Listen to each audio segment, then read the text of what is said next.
Bem-vindo ao podcast da UTI do HU da Universidade Católica de Pelotas. O artigo de hoje será apresentado pelo Dr. Paulo Orlando Monteiro.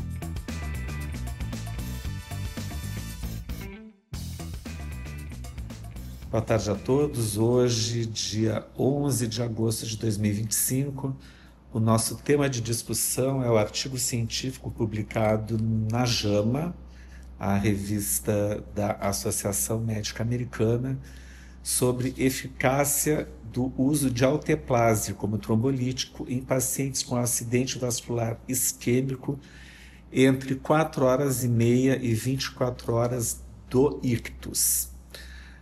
Esse estudo foi publicado no início do mês de agosto. É um assunto, sem dúvida, de grande interesse, porque uma das limitações na elegibilidade é o tempo em que esses indivíduos apresentam os déficits neurológicos, e a expansão, né, evidências para a expansão desse tempo podem fazer com que a gente tenha uma quantidade maior de pacientes se beneficiando, se isso for provado, da trombólise, principalmente em locais onde não há disponibilidade de trombectomia.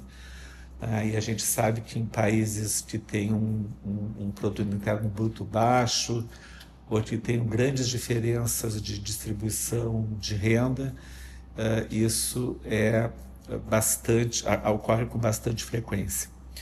Muito bem, a intervenção então foi utilizar o alteplase numa dose padrão de 0,9 mg por quilo de peso, máximo de 90 mg, ou o tratamento de suporte sem trombolítico.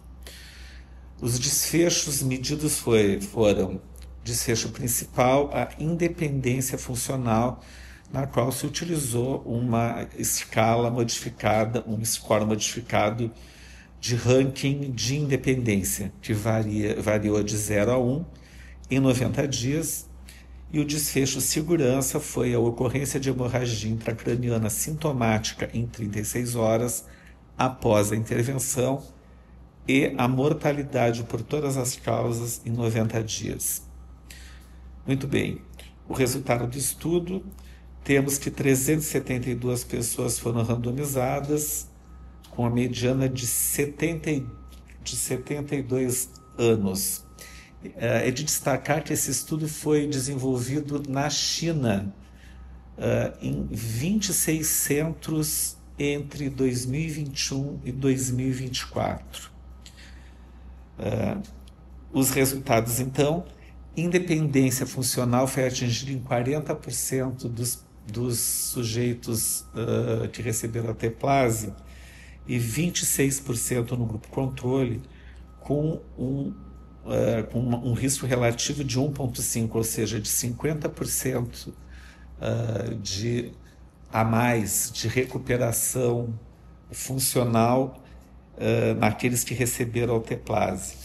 Por outro lado, a ocorrência de hemorragia foi de 3,8% no grupo alteplase contra 0,5% no grupo controle, um risco 7 vezes maior, ainda que com impacto menor quando comparado com a independência funcional.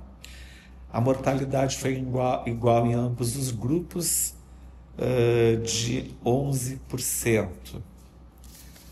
É importante se destacar, né, que não se espera que haja diferenças entre a população chinesa e outras populações em relação à resposta terapêutica à alteplase e mesmo com as complicações. Não se conhece que isso, não se tem nenhuma evidência de que isso pode interferir com a validade externa, ou seja, com a generalização dos resultados. De se destacar, de muito importante, é realmente a expansão do tempo em que se possa utilizar o alteplase com bons resultados. Um estudo que ampliou a elegibilidade de 3 horas para 4 horas e meia aumentou a população elegível em 30%. Esse estudo foi feito em 2008, publicado no New England Journal of Medicine, chamado estudo ECAS. Então, porque existe um problema, às vezes, na elegibilidade, porque, às vezes, os pacientes, por exemplo,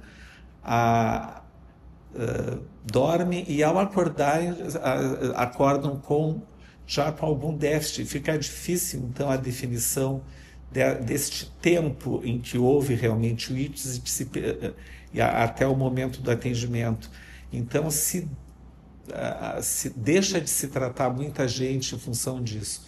Então, olhem, se a gente conseguir mostrar, né, se o estudo mostre que tem-se até 24 horas em que há vantagem de se fazer a trombólise, o impacto que isso pode ter no número de pessoas que vão se beneficiar e na sua independência, que é extremamente relevante, né?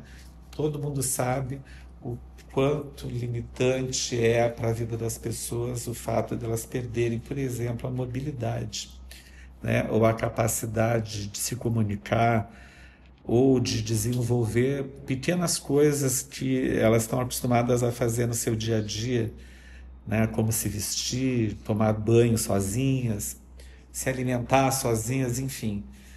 Qualquer ganho, né, na independência tem um impacto enorme na qualidade de vida das pessoas. Então, esse estudo traz bastante esperança, né, para que pessoas que até bem pouco tempo não eram elegíveis por causa de não se conhecer o quanto essas pessoas podiam se beneficiar e com o receio de se aumentar os efeitos colaterais, o quanto o resultado desse estudo pode ter de impacto realmente nas nossas condutas frente aos quadros de AVC isquêmico, né? Então, é uma boa notícia. Obviamente que outros estudos vão poder corroborar, né? Isso vai ser interessante para que a gente tenha mais segurança, mas esse estudo já é muito relevante, mostrando um impacto positivo na vida dessas pessoas.